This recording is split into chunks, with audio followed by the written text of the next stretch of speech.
आसमान में काले बादल घेर आए थे। हर तरफ नमी फैली हुई थी और हल्की हल्की ठंडी हवा चल रही थी। निर्जरा गांव से वीरेंद्र और उसकी गर्भवती पत्नी सावित्री बैलगाड़ी पर सवार होकर शिवपुरी की ओर जा रहे थे। ये सफर बहुत जरूरी था क्योंकि शिवपुरी में सावित्री की बहन की शादी थी। गांव भर में शादी की तैयारियों का शोर गूंज रहा था और सावित्री तो सुबह से ही शादी की बातें करती जा रही थी। उसके चेहरे की चमक और उत्साह साफ झलक रहा था। वीरेंद्र जी, इस बार की शादी बहुत शानदार होगी। मैं तो माँ बनने से पहले जी भर के पकवान खा लेना चाहती हूँ। मेरा मन तो अभी से जलेबी के लिए ललचा रहा है। खा लेना मेरी प्यारी, लेकिन ध्यान रखो, तुम 2 लोगों का बोझ उठा रही हो। रास्ता लंबा है और मौसम बिगड़ता लग रहा है। बादल कुछ ज्यादा ही घिराए हैं। आप चिंता मत करो वीरेंद्र जी, मैं हूँ ना। हम दोनों मिलकर किसी भी मुसीबत को हरा देंगे। बस यही जज्बा बना रहे सावित्री, क्योंकि सफर कभी कभी वैसे नहीं होता जैसा हम सोचते हैं। इतनी ही देर में आसमान से बिजली कड़क उठी और बादलों की गड़गड़ाहट इतनी भयानक थी कि बैल भी सहम कर ठिठक गई। अचानक बारिश तेज हो गई और ठंडी हवाओं ने मानो हड्डी तक को जमा दिया। वीरेंद्र जी, ये कैसी कड़कड़ाहट है? बैल भी डर गए और देखो दूर सामने वो रुद्र हवेली खड़ी है। क्या हमें सच में वहीं जाना पड़ेगा? इसकी हालत तो देखो, जैसे बरसों से कोई यहाँ आया ही ना हो। मजबूरी है सावित्री, बारिश थमने का नाम नहीं ले रही है और हवाओं ने तो हड्डियां जमा दी हैं। अगर यहीं खड़े रहे तो और मुश्किल हो जाएगी। मजबूरी में दोनों ने बैलगाड़ी रोक ली और पास ही खड़ी पुरानी हवेली की ओर बढ़ चले। रास्ते भर सन्नाटा ऐसा था कि सिर्फ बूंदों की टप टप और बैलों की सांसों की आवाज सुनाई दे रही थी, जिससे एक अजीब सी बेचैनी दोनों के दिलों में राज करने लगी हो। जैसे ही हवेली के पास पहुंचे, उसका डरावना रूप सामने आ गया। टूटी फूटी खिड़कियां, उखड़ी हुई दीवारें, काई से भरा आंगन और नमी की सीलन, मानो वर्षों से किसी इंसान ने इसमें कदम तक न रखा हो। लेकिन बारिश इतनी मूसलाधार थी कि हवेली के अंदर जाने के अलावा उनके पास कोई और रास्ता नहीं था। वीरेंद्र जी, ये हवेली मुझे कुछ ठीक नहीं लग रही। बड़ा अजीब सन्नाटा है चारों तरफ। मुझे अपने बच्चे के लिए डर लग रहा है। डर कैसा? अंदर चलकर थोड़ी देर आसरा ले लेते हैं। सन्नाटा ही तो है और कुछ नहीं। याद रख, डर हमेशा मन के भीतर होता है। चल, बैलों को बांधकर अंदर चलते हैं। वीरेंद्र और सावित्री जैसे ही हवेली में दाखिल हुए, ठंडी हवा का झोंका उनके पास से गुजर गया। दीवारों पर मकड़ी के जाले लटक रहे थे और खिड़कियों से पानी की बूंदें टपक रही थी। चारों ओर ऐसा सन्नाटा था कि उनकी अपनी सांसों की आवाज तक साफ सुनाई दे रही थी। हर कोने से सीलन और नमी की बदबू उठ रही थी, मानो हवेली ने अपने भीतर का रहस्य सालों से दबा कर रखा हो। वीरेंद्र जी, ये हवेली तो और भी डरावनी लग रही है अंदर से। देखो ना, हर तरफ जाले ही जाले हैं और ये सीलन की बदबू, जैसे यहाँ कोई बरसों से कैद हो। मेरी तो सांस अटक रही है। हाँ सावित्री, ये जगह सच में वीरान है, लेकिन मजबूरी में आसरा लेना ही पड़ेगा। हिम्मत रखो, हम थोड़ी देर रुककर सुबह होने पर निकल जाएंगे। हवेली बाहर से जितनी वीरान दिख रही थी, अंदर से उतनी ही रहस्यमय और अनोखी थी। तभी भीतर के एक कमरे से हल्की सी रोशनी झलकी। वे दोनों धीरे धीरे उस कमरे की ओर बढ़े।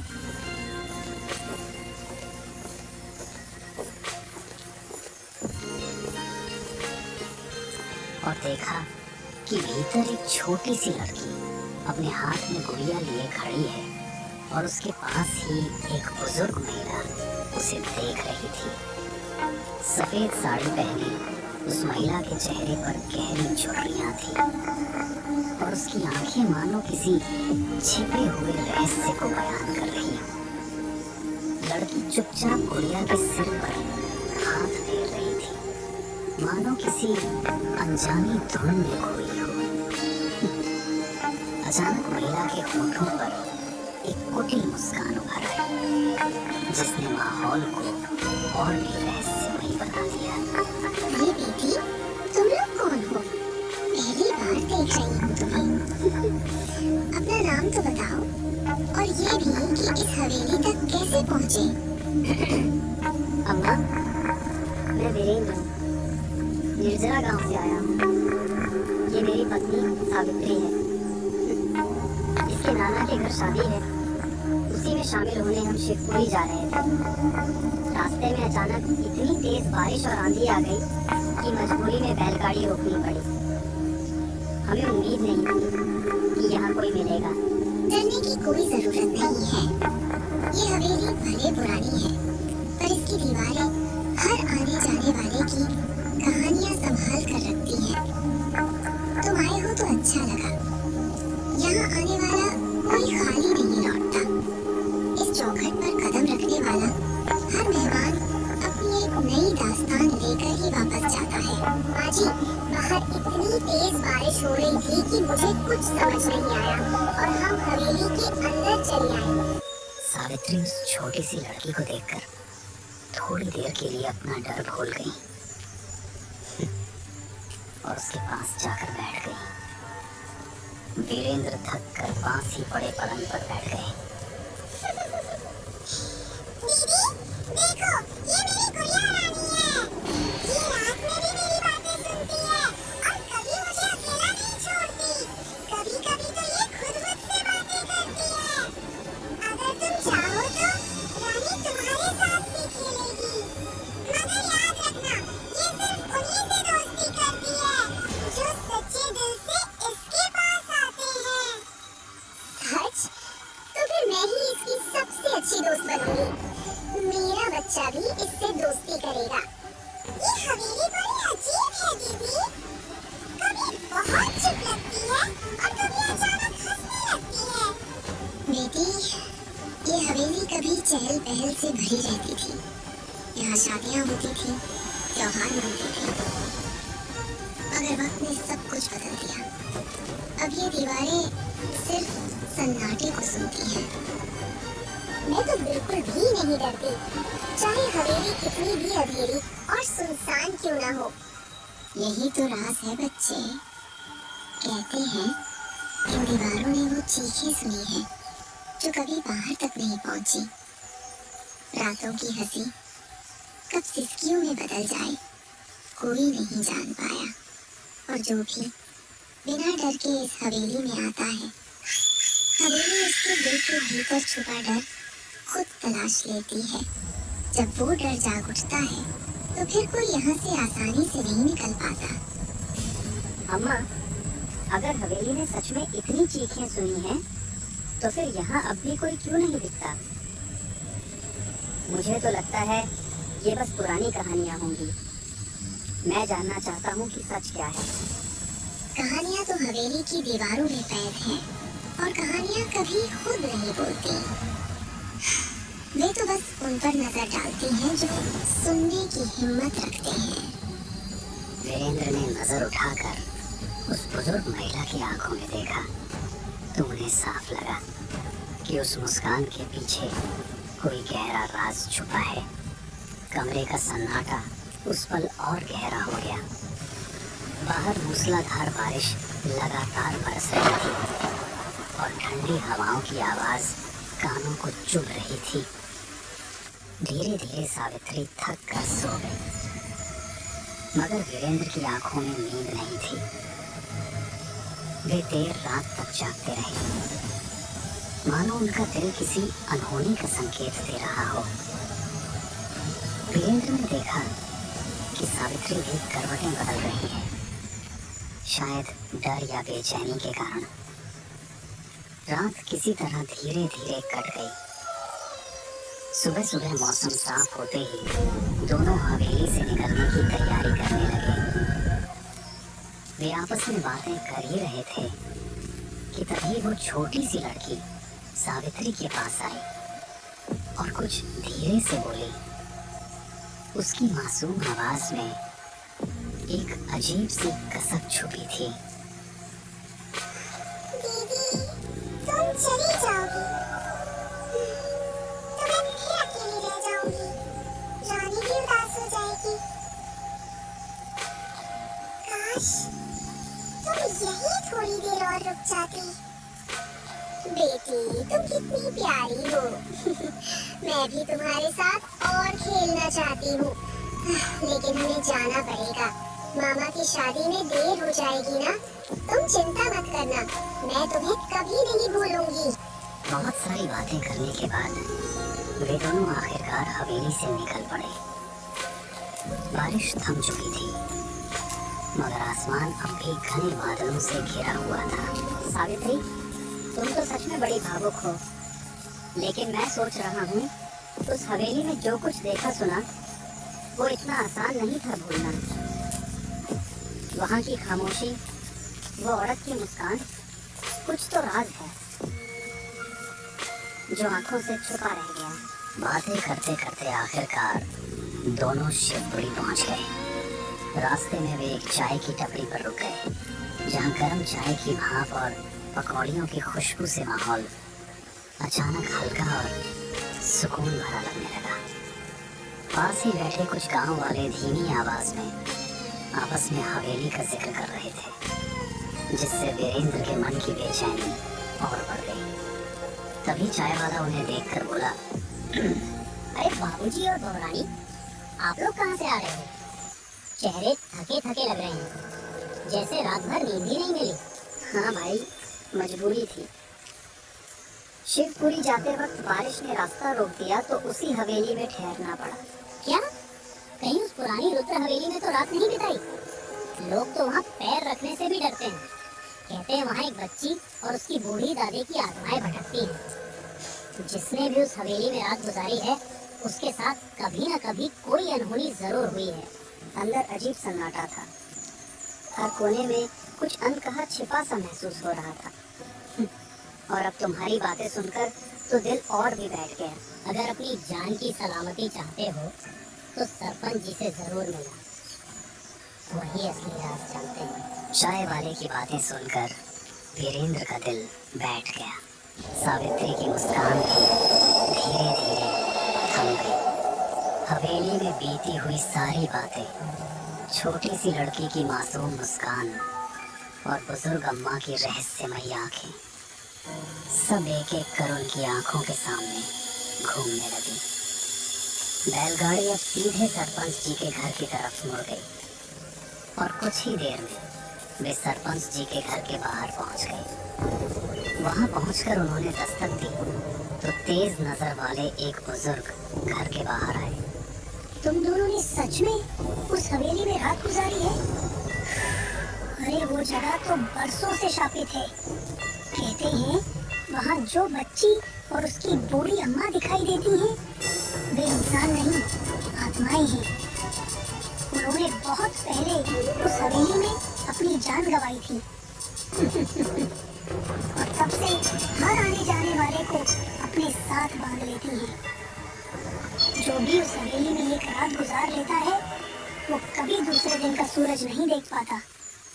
उन आत्माओं की पकड़ से कोई बच नहीं पाता। सरपंच जी, वो छोटी सी लड़की तो हंस रही थी, खेल रही थी, जैसे बिल्कुल मेरी दोस्त बन गई हो। लेकिन अगर वो आत्मा थी, तो क्या उसका भी कोई अधूरा राज है? सरपंच जी, हम तो मजबूरी में वहां ठहर गए थे और आपकी बातों से तो ये लग रहा है कि ये आत्माएं हमें सचमुच नहीं छोड़ेंगी। तो बताइए, हम अपनी और मेरी गर्भवती पत्नी की रक्षा। शाम ढल चुकी थी, आसमान पर घने बादल छाए हुए थे और हवाओं में अजीब सी गंध थी, जैसे बरसों पुराने धुएं की। बाहर गलियों में भी एक सन्नाटा पसरा था, मानो पूरा गांव किसी राज को छुपाकर खामोश बैठा हो। सावित्री ने पहली बार महसूस किया कि शिवपुरी की रौनक अचानक कहीं गुम हो गई है। सरपंच जी ने वीरेंद्र और सावित्री को अपने घर के अंदर एक बड़े से कमरे में बैठा दिया, लेकिन जैसे ही रात गहरी हुई, अजीब अजीब सी घटनाएं होने लगी। पहले तो खिड़कियों पर दस्तक सुनाई दी और फिर दरवाजा अपने आप चरमराकर खुलने लगा। हवा का एक तेज झोंका कमरे के अंदर घुसा और पल भर में दिए की लौ बुझ गई। तभी कमरे के कोने से वही खिलखिलाहट गूंजी, ठीक वही हंसी जो पिछली रात हवेली में सुनाई दी थी। वीरेंद्र और सावित्री का मानो डर से खून ही जम गया हो। अचानक कमरे की दीवार पर परछाइयां उभर आईं। उनमें से एक परछाई छोटी सी लड़की की आकृति जैसी थी और दूसरी में बूढ़ी अम्मा का चेहरा धुंधला धुंधला दिखाई दे रहा था, मगर उनकी आंखें अंगारों जैसी लाल चमक रही थी, मानो अंधेरे को चीरकर सीधे वीरेंद्र और सावित्री के दिल में उतर जाना चाहती हूँ। वीरेंद्र भैया, सावित्री दीदी, तुमने तो कहा था कि तुम हमारी दोस्त बनोगी। फिर अब क्यों डर रही हो? कहा था ना, जो भी इस हवेली की दहलीज पार करता है, वो हमारा हो जाता है। अब चाहे तुम भागो या छिपो, हम तुम्हें छोड़ने वाले नहीं। तुम्हारा डर ही तुम्हारी कैद बनेगा। वीरेंद्र जी, वो देखो, वही लड़की है और उसके साथ अम्मा भी। मुझे बहुत डर लग रहा है, हमारे बच्चे को कुछ ना हो जाए। हे राम, ये तो वही हंसी है जो हवेली में सुनी थी। सावित्री, पास रहो। ये परछाइयां अब यहीं क्यों आ रही हैं? कहीं ये सचमुच हमारा पीछा तो नहीं कर रही? तभी सरपंच जी ने गांव के महान तपस्वी अग्निदेव महाराज को बुलाया। अग्निदेव महाराज जो अपनी कठोर साधना और गहन तपस्या के लिए दूर दूर तक प्रसिद्ध थे, उनके आगमन मात्र से ही लोगों के मन में श्रद्धा और साहस भर जाता था। तपस्वी आते ही हाथ में जलता हुआ दीपक उठाकर तेज आवाज में मंत्र पढ़ने लगे। उनकी गूंज से पूरी हवेली कांपने लगी। कुछ ही देर में वो परछाइयां दर्द भरी चीख के साथ गायब हो गई और छोटी लड़की व बूढ़ी अम्मा का चेहरा धुंधले धुएं की तरह हवा में विलीन हो गया। अग्निदेव महाराज ने गहरी सांस लेते हुए कहा, अब ये आत्माएं कभी किसी को नुकसान नहीं पहुंचाएंगी। इन्हें शांति मिल चुकी है। ये आत्माएं उस हवेली से बंधी हुई थी। अधूरी इच्छाओं और अधूरे कर्मों ने इन्हें शांति नहीं लेने दी। उन्होंने आगे बताया कि जो भी इस हवेली में कदम रखता है, उसकी जीवन ऊर्जा को ये आत्माएं अपने साथ बांध लेना चाहती हैं, ताकि अपने खालीपन को भर सके। ये सुनकर वीरेंद्र और सावित्री की जान पे जान आई और अगली सुबह वे सुरक्षित गांव लौट आए, जहां शादी की खुशियां फिर से हंसी खुशी में रंग भरने लगी।